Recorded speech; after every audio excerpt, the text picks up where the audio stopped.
মুহতারাম হাজিরিন, বর্তমান বাংলার জমিনের মুসলমানদের অবস্থা ভালো না খারাপ?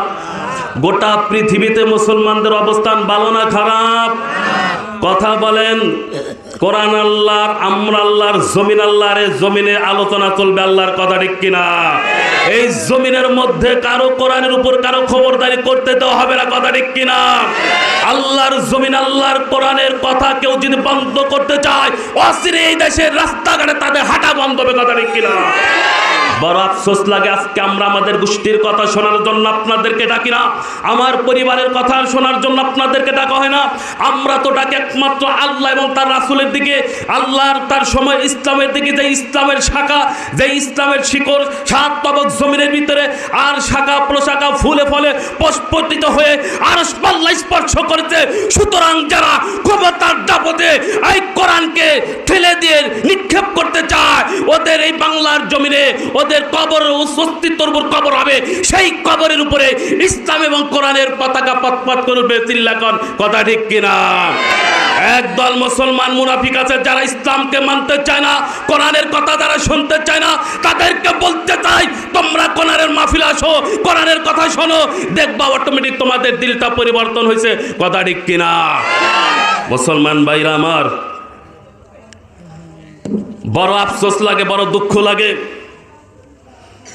আমরা মুসলমান জাত, বীরের জাত, আমাদের মাছ যেমন পানি ছাড়া বাঁচতে পারে না, এদেশের তাওহীদি জনতারা কোরআন ছাড়া একটা সেকেন্ডও বাঁচতে পারে না, কথা ঠিক কিনা? আমাদের ইতিহাস জান দেওয়ার ইতিহাস, কথা ঠিক কিনা?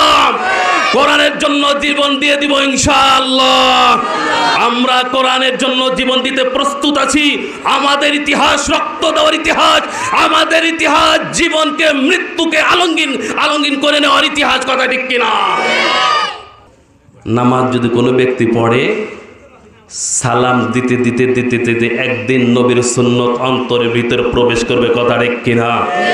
সেই দিন আর ওর অন্তরের ভিতরে কোনো শয়তান কি বুদ্ধি থাকবে না, সেই দিন ওই অন্তরের ভিতরে কোনো মহিলার ভালোবাসা থাকবে না, সেদিন ওই অন্তরের ভিতরে কোনো গুনাহের কাজ থাকবে না। কারণ সালাম দিতে দিতে মহাব্বত হয়ে যাবে, যখন ওই সালামটা ওই মেয়ের বাবাকে দিবে না, ওর একটা প্রচলন হয়ে যাবে, অভ্যাস হয়ে যাবে। এই সালাম দিতে দিতে প্রত্যেকটা মানুষকে যখন সালাম দিবে, অটোমেটিক ওর জীবন, ওর আখলাক, ওর চরিত্র পরিবর্তন হবে, কথা ঠিক কিনা? মুহতারাম হাজিরিন, আরেকটু চাপ দিয়ে বসেন, লোকজন আসতেছে, তাদের বসার সুযোগ করে দেন। আচ্ছা, আমি প্রশ্ন করি, বলেন তো আপনারা তালে তালে আমার কথা শুনতেছেন নাকি বুঝে সুঝে শুনতেছেন? বলেন তো। তালে তালে তালে বুঝে শুনতেছেন না? দেখি কতটুকু বুঝতেন। জমিন কার?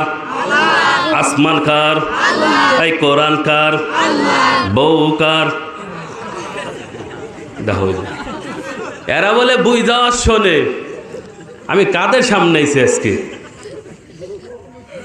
আরে কানাকবো বউ দার তার তালে তাল মিলানো যাবে না ভাই, তাইলে সমস্যা আছে। কি আছে? সমস্যা আছে। আমি ফার্স্টেই বলছি, আমরা কিসের জাত? বীরের জাত। আমাদের হুঙ্কার হবে সিংহের মতো। কিসের মতো? সিংহের মতো। কোরআন পড়া আমরা কে কে জানি? হাত তুলবেন না। যারা জানি না তারা হাত তুলে লজ্জা পাবে, অভ্যাস আমার মধ্যে নাই। যারা আমরা কোরআন পড়া জানি, দৈনন্দিন কোরআন পড়বো, যারা জানি না তারা শিখে নেবো, কথা ঠিক কিনা?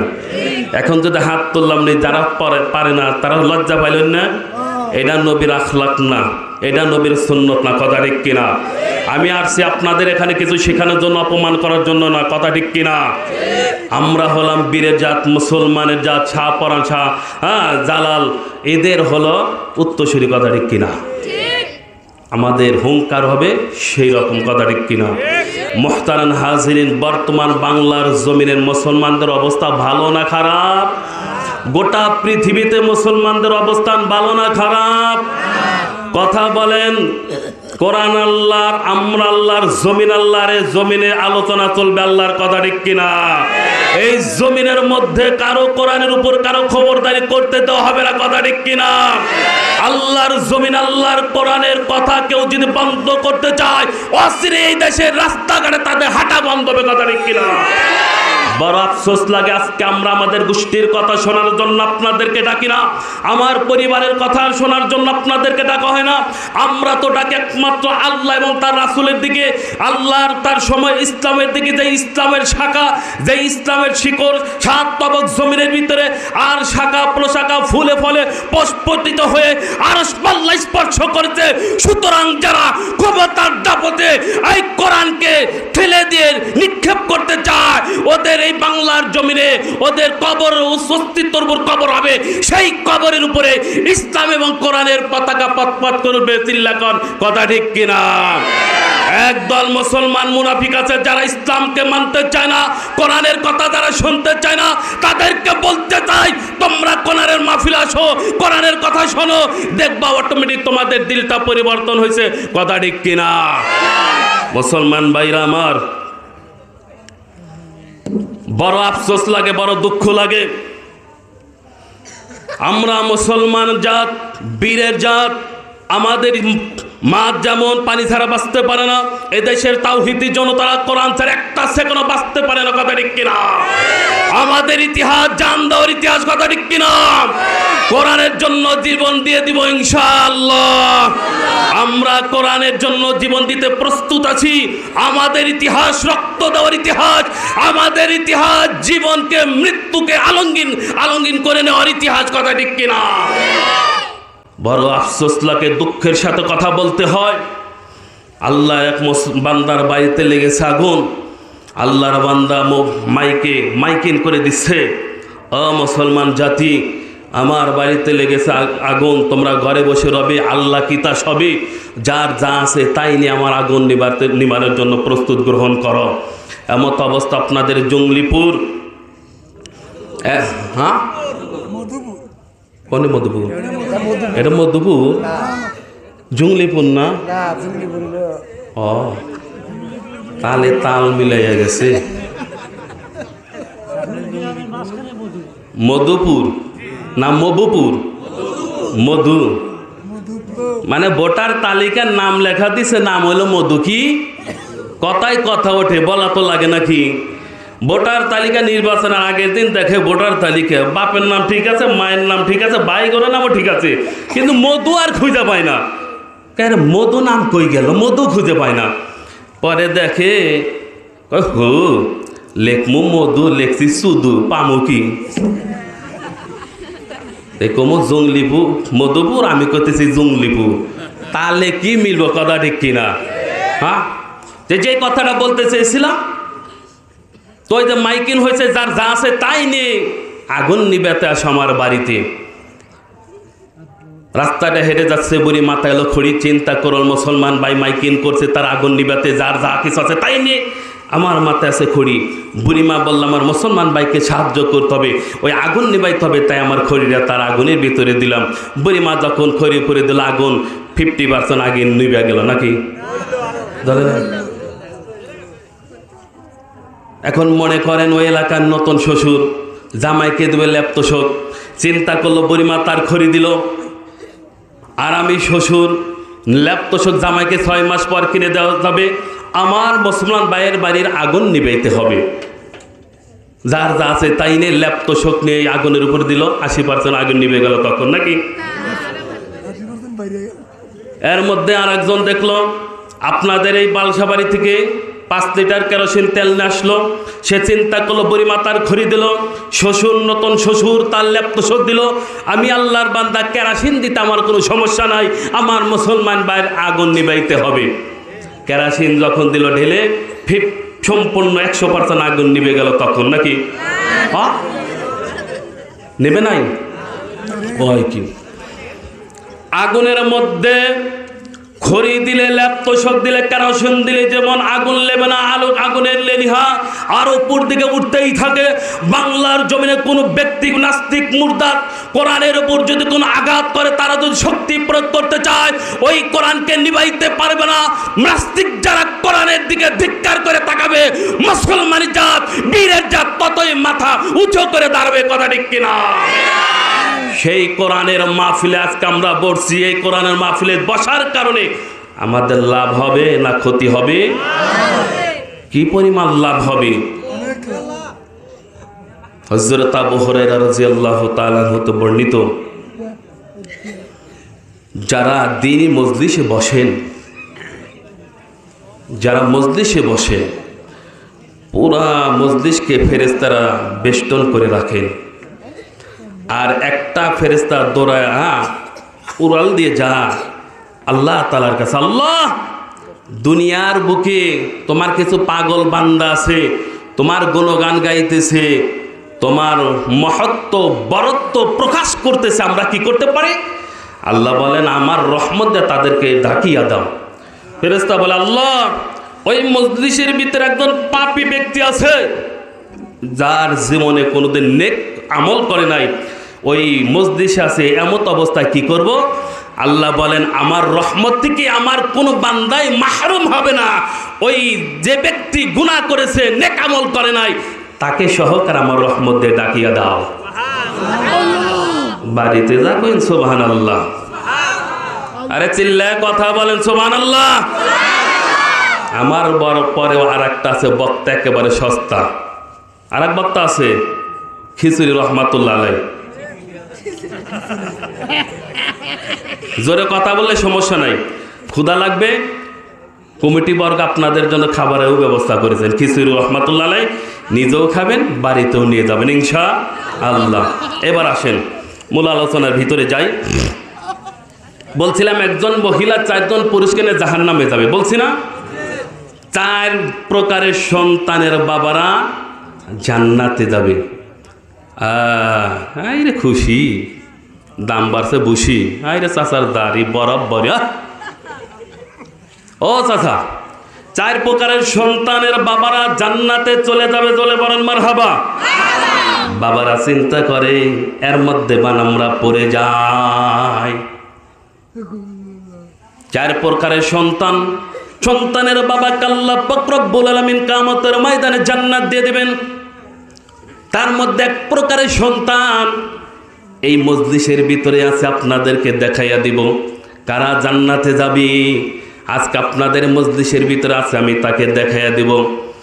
বন্ধুগণ আমার, 1 নম্বর সন্তান যারা আল্লাহর রাস্তায় শহীদ হয়েছে, এই শহীদ ব্যক্তিরা জান্নাতে যাবে আর আল্লাহর কাছে ফরিয়াদ জানাবে, মালিক আমার মা বাবাকে জান্নাতে নিতে চাই।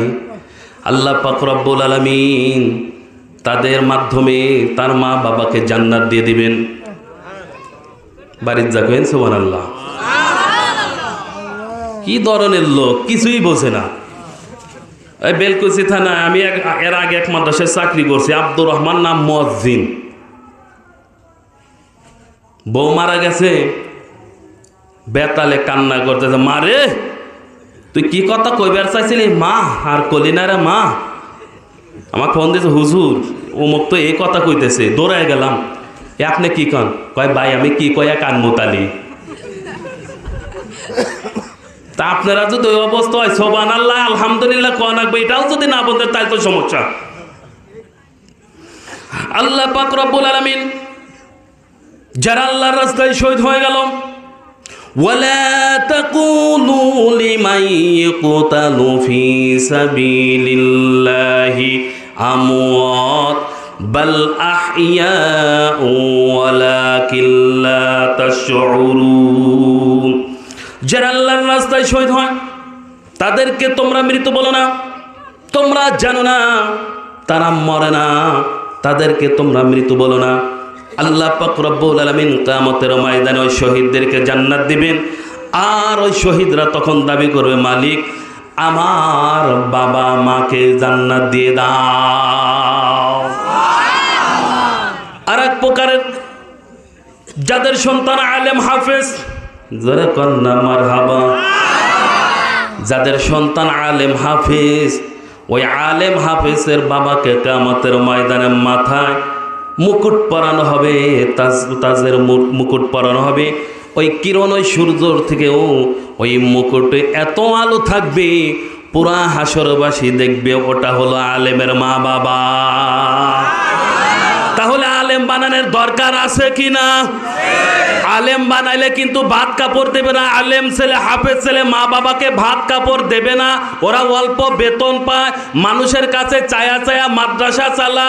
এই যে একটা ভ্রান্ত ধারণা মানুষের মধ্যে বিরাজমান করতেছে, হুজুররা নাকি ভাত পায় না, পরার বাড়ি খায়, ওরা ভাত পায় না। ওই ধরনের লোকের সাথে আমি একমত।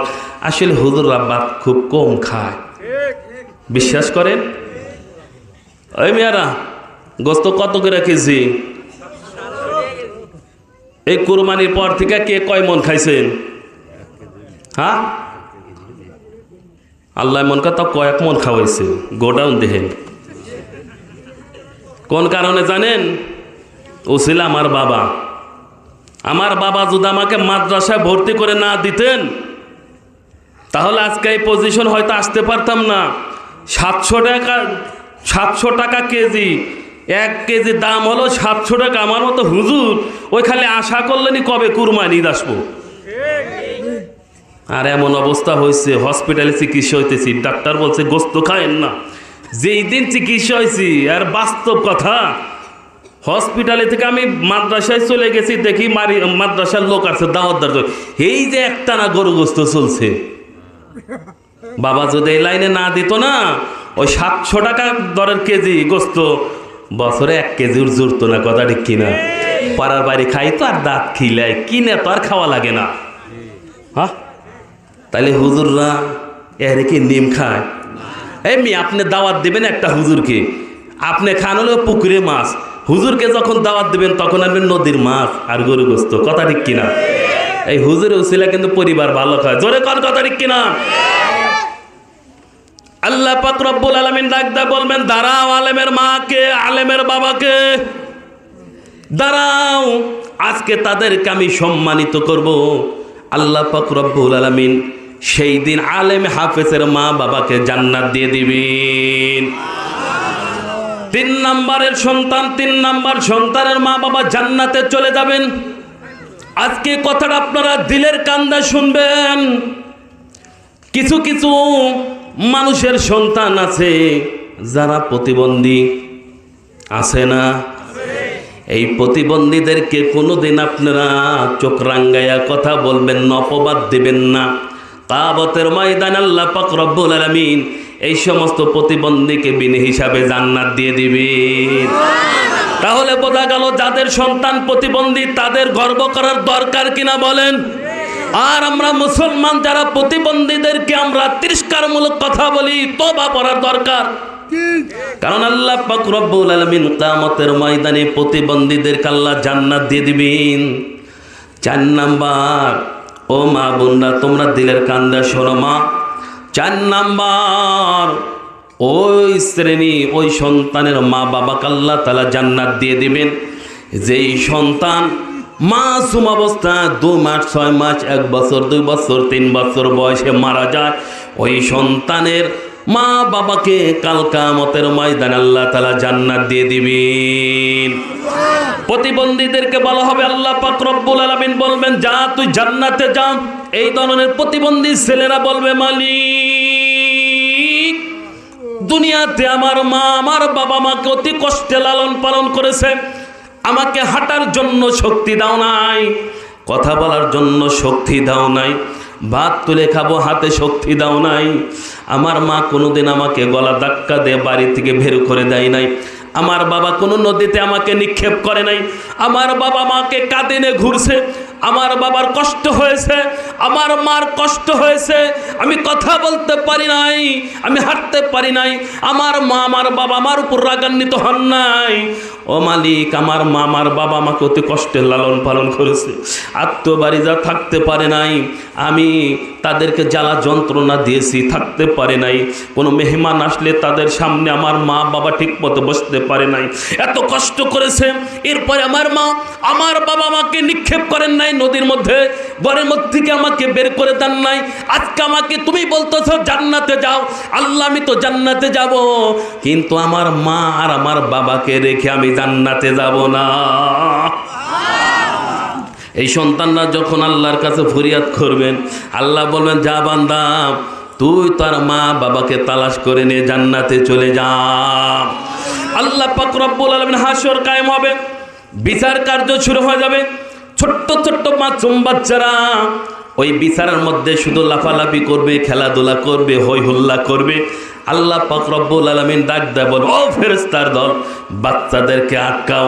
ধরে নিয়ে যাবে, আটকাবে, লাফায়া বের হয়ে আসবে, আবার হস্তগোল শুরু করবে, হইচই শুরু করবে। আল্লাহ পাক রব্বুল আলামিন বলবেন, ও ফেরেশতা, এই মাসুম বাচ্চারা কেন চিল্লা পাল্লা করে, ওদেরকে ধরে নিয়ে আটকাও। আবার আটকাবে, আবার বের হয়ে আসবে। এইবার আল্লাহ প্রশ্ন করবে, ও ফেরেশতা, এই মাসুম বাচ্চারা কেন হইচই করো, কি চাই ওরা বলো? বলে আল্লাহ, ওরা ওদের মা বাবাকে তালাশ করে। বলে যাও, ওদেরকে জান্নাত দিয়ে দিলাম। তারপরে কেন হই হুল্লা করে? আল্লাহ পাক রব্বুল আলামিনের প্রশ্নের উত্তর দিয়ে ফেরেশতা বলবেন, আল্লাহ, এই সন্তানরা, মাসুম বাচ্চারা, ওরা জান্নাতে যাইতে চায় না। আল্লাহ বলবেন, কেন যাইতে চায় না? ফেরেশতা বলেন, মালিক, ওর মা ওদের বাবাকে না নেওয়া পর্যন্ত জান্নাতে যাবে না। এইবার আল্লাহ বলবেন, ও বান্দারা, যাও, তোমাদেরকে আমি ঘোষণা দিলাম, জান্নাতে চলে যাও। ওই ছোট্ট ছোট্ট মাসুম বাচ্চারা যে মায়ের বুকটা খালি করে আল্লাহ পাক রব্বুল আলামিন বাবার ভালোবাসা বঞ্চিত করে, যে সন্তানদেরকে 6 মাস, 1 বছর, 2 বছর বয়সে দুনিয়ায় থেকে জগলকে বিদায় করে, ওই কিয়ামতের দিন আল্লাহ পাক রব্বুল আলামিনের কাঠগড়ায় দাঁড়িয়ে বলবেন, আল্লাহ, আমাদের মা আমাদের বাবাকে আমরা সঙ্গে নিয়ে যাব জান্নাতে, এর আগে যাব না। আল্লাহ বলবেন, পরে তোমরা আগে জান্নাতে দাও। সন্তানরা আল্লাহ তাআলা মুখের জবান খুলে দিবে, কথা বলবে। সেই দিন, ওই দিন বলবে, আল্লাহ, আমার মায়ের গর্ভের ভিতরে 10 মাস 10 দিন ছিলাম, আমার বাবা উপার্জন করে নিয়ে আসে কষ্ট করে, কিন্তু আমরা ছোট্ট অবস্থায় আমাদেরকে তুমি দুনিয়ার আলো বাতাস নিয়ামত থেকে বঞ্চিত করেছো। আর রব্বুল আলামিন, আমার ওই মা বাবাকে ছাড়া আজকে জান্নাতে যাব না। আল্লাহ বলবেন, ফেরেশতা, ঘোষণা দিয়ে দিলাম, ওদের মা বাবাকে তালাশ করে ওরা যেন জান্নাতে নিয়ে যায়। তাহলে চিন্তা করেন, সন্তান যদি ছোট্টবেলায় মারা যায়, ওই মা বাবা কান্না না করে খুশি হওয়ার দরকার আছে কি না? আল্লাহর এক বান্দা বড় বুজুর্গ, মাঝে মাঝে হাত তুলে দোয়া করতেন, আল্লাহ, তুমি আমার একটা সন্তানকে নিষ্পাপ মাসুম অবস্থায় নিয়ে যাও, জান্নাতের মাধ্যম আমাকে বানাও আল্লাহ। ও মা বোন, সন্তান যখন চলে যাবে, মা বোন তো কান্না করবেই, তো কান্নাটা একটু ধৈর্যের মধ্যে রেখেই আপনারা কান্না করবেন, কারণ ওই সন্তানটার মাধ্যমে আল্লাহ পাক রব্বুল আলামিন কাল কিয়ামতের ময়দানে আপনাদেরকে নাজাতের উসিলা এবং জান্নাত দিয়ে দিবেন। জোরে কান সুবহান আল্লাহ। এইবার আসেন, 1 ঘন্টা চেয়েছিলাম, 1 ঘন্টা শেষ, তাহলে আমি দোয়া করা যায়? আরো থাকবেন 3টা পর্যন্ত? আমি নাই, 3টা পর্যন্ত আমি নাই। আমরা মাঝে মাঝে রাত জাগতে হয়। এরপর আলহামদুলিল্লাহ আলোচনা কিছু করব, ভালো লাগতেছে। কেন জানেন? জমিয়ে পড়ছেন, কথার উত্তর দিচ্ছেন, মনে হয় আমার কথা বুঝতেছেন নাকি? বোঝা যায়? চলবে? আর 1 চামচ দে, মাশাআল্লাহ। এবার আসেন, জায়াতে কারিমা তেলাওয়াত করছি, কুল্লু নাফসিন যায়িকাতুল মাউত সুম্মা ইলাইনা তুরজাউন। এই আয়াতটা কিন্তু আমাদের সকলেরই কান মুখস্থ, মুখস্থ না থাকলে কান মুখস্থ, কথা ঠিক কিনা? কেউ যদি বলে কুল্লু নাফসিন যায়িকাতুল মাউত, আমরা সকলেই বুঝি মৃত্যুর আলোচনা করবে, কথা ঠিক কিনা? মুখে উচ্চারণ করতে না পারলেও কানে আমরা কিন্তু বুঝে নেই এখন মরণের কথা আলোচনা করবে, এটা তো আমরা বুঝি নাকি? এবার আসেন, মা বোনদের আলোচনা করতে চেয়েছিলাম। তার আগে আরেকটি কথা বলি, আপনাদের এলাকা মোটামুটি এখানে শিক্ষিত মানুষ আছেন তো নাকি? কোন ধরনের শিক্ষিত একটু যাচাই করি তো। আল্লাহর এক বান্দা, ওই যে বলছি মাঝে মাঝে টক জাল মিষ্টি, রাগ করতেছেন কি? চলবে টক জাল মিষ্টি? চলবে চাচা? চাচা কথা কয় না, চাচি কি গাইল পারছে নাকি? আরে হাসি, বড্ড ভালোবাসা চাচা, হাসি। চলবে ইনশাল্লাহ নাকি? এবার আসেন, আল্লাহর এক বান্দা যুবক স্কুলের বারান্দায় কোনোদিন যায় নাই, তবে 3টা ইংরেজি শিখছে বাবাজি। Yes, no, very good. কয়টা? 3টা। মনে করেন আপনাদের এই মধুপুরের এক যুবক 3টা ইংরেজি শিখছে, ইয়েস, নো, ভেরি গুড। হঠাৎ করে কালকে সকালে দেখলে এদের একটা খুন হয়ে গেছে, কেউ আর যাচ্ছেন না, এদিকে পুলিশ আসছে। তো ওই যে 3টা শব্দ জানে, আর কিছু যুবক আছে, কই তুই তো শিক্ষিত, পুলিশ আছে, যা উত্তর দে তুই। ওসপাস ধরছে, বাপরে বাপ, সাইজ ধরে চলে গেছে। কোন লোক আসে না লাশের কাছে, ও গেছে, ও যা কই খুন করছে কে দেখছিস? নো নো, খুন কি তুই করছিস? ইয়েস। হ্যান্ড কাম না, ভেরি গুড ভেরি গুড। এখন মনে করেন আপনাদের এলাকায় বাবাজি শিক্ষিত টিচার, দেখছে কাম তো বেতা, এত কাম তো বেতা লাগেছে, জীবনে 3টা ইংলিশ শিখছে, আজকে কায়দা মতো কায়দা জায়গায় কাম খাটায় তো এর বেতা লাগেছে। আগে গেছে বাবাজি, যা কয় স্যার ও তো কোনোদিন স্কুলের বারান্দায় যায় নাই, জীবনে 3টা শব্দ শিখছে, মনে কাজকা ব্যবহার করছে। কয় কি? কয় yes, no, very good. And police officer হ্যাঁ এই 3টা শব্দ ব্যবহার করছে। কয় এই 3টাই জানে, এর মানে কেউ তা জানে না স্যার, ওক ছেড়ে দেন। এখন মনে করেন আপনার 20-25 জন মসজিদের পাশে দাঁড়ায়া, আর এরা এই পাশে দাঁড়ায়া। এখন সুন্দর করে তার ঘাটটা ধরে এই পাছায় কয়েকটা পুলিশে বাড়ি দিছে, দেওয়ার পর ছেড়ে দিছে। ছেড়ে দেওয়ার পর এই জায়গাতে যুবকরা দাঁড়ায় আছে, কয় পুলিশে তো ছাড়লো, বাইরে লোকে কয় গাট ধরে বাইরেলার কইল, এত শিক্ষিত মানুষ তুই গ্রামে পড়ে থাকস কে? কথা কি দিশা পাইছে? তো শিখবেন, ওরকম শিক্ষিত হওয়া যাবে না, পাছায় বাড়ি খাওয়া, কথা ঠিক কিনা? চলবে? আরে ভাই আছে অনেক, সারা রাত যদি চলে আমার কোনো সমস্যা নেই, একের পর এক বের হবে আল্লাহ যদি দেন। আর আল্লাহ যদি না দেন, কারেন্ট গেছে, কিচ্ছুই করার নাই, কথা ঠিক কিনা? এবার আসেন মা বোনদের একটু আলোচনা করি। ও যুবক ভাইরা, ভালো কথা মনে হয়েছে, মোবাইল আছে তো নাকি? হ্যাঁ, হাই রে মোবাইল, এই মোবাইলেই কিন্তু মা বাবার কাছে সন্তান দূরে সরিয়ে দিল, কথা ঠিক কিনা? এক বালিশে রাইখা মাথা, বন্ধ কয় মনের কথা। কি সুন্দর ফোন দেয়। এই মোবাইল আসাতে আত্মীয়র বন্ধন নষ্ট হয়ে গেছে, কথা ঠিক কিনা? এই মোবাইল আসার কারণে একজনের বউ আর একজনের, কথা ঠিক কিনা? এই মোবাইল আসার কারণে যুবকরা আজকে গুনার মধ্যে লিপ্ত, কথা ঠিক কিনা? এই মোবাইল আসার কারণে মা বোনরা বেপরদা ভাবে ঘুরতেছে, কথা ঠিক কিনা? এই মোবাইল আসার কারণে অনেক মা বোন মা বাবাকে বাঁচায় দিতেছে, একাই যা বিয়ে করতেছে, কথা ঠিক কিনা? হ্যাঁ, কি কয়? দেশে মোবাইল আইছে, চিঠি বন্ধ হইয়া গেছে। দেশে মোবাইল আইছে, চিঠি বন্ধ হইয়া গেছে।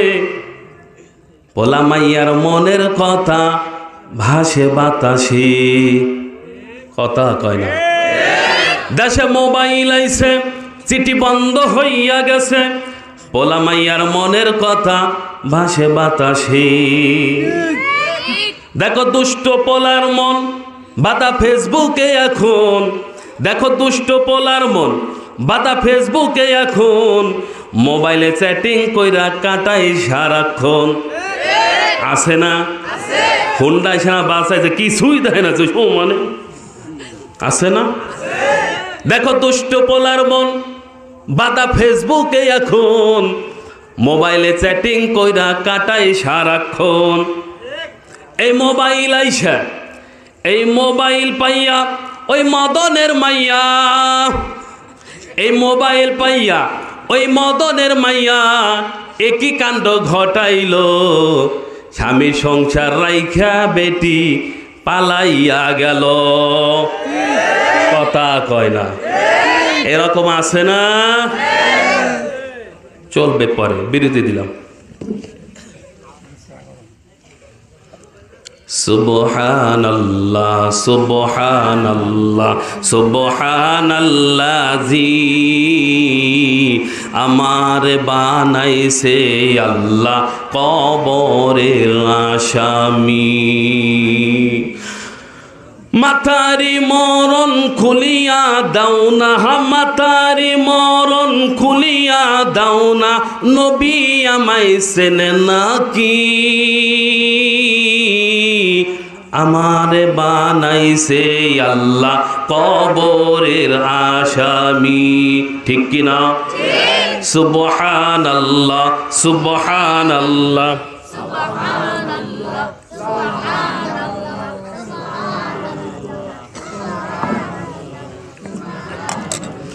সুবহানাল্লাযী আমার বানাইছেন আল্লাহ কবরের আসামি। পায়ের মোরা খুলিয়া দাও না, পায়ের মোরা খুলিয়া দাও না, নবী আমায় শাফায়াত করে না কি? আমারে বানাইছে আল্লাহ কবরের আসামি। চিল্লা কোন ঠিক কিনা? কবর বলে প্রতিদিন ডাকি তোমারে, নেই কোনো চেতনা, সময় থাকিতে করো পরকালের সাধনা। ডাকার মতো ডাকবো একদিন আমি অন্ধকার কবর,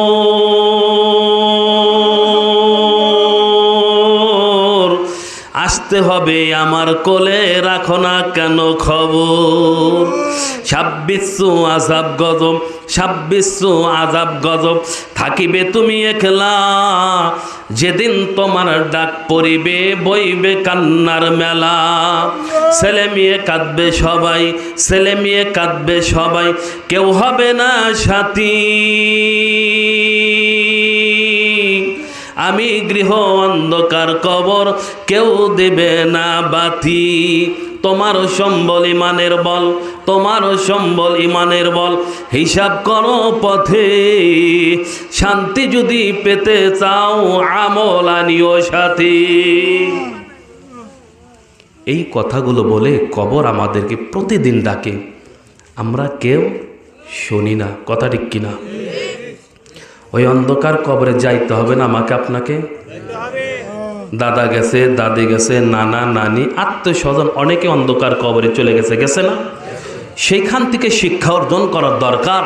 একদিন আমাদেরকেও এই ধরা ছেড়ে যেতে হবে। কথা ঠিক কিনা? ওই মরণের জন্য আমরা সবাই প্রস্তুত আছি তো ইনশাআল্লাহ? আল্লাহ তাআলা আমাদের সকলকে তৌফিক দান করুন, সকল বলি আমিন। মুহতারাম হাজিরিন, এবার আসেন একটু মা বোনদের নিয়ে আলোচনা করার দরকার আছে।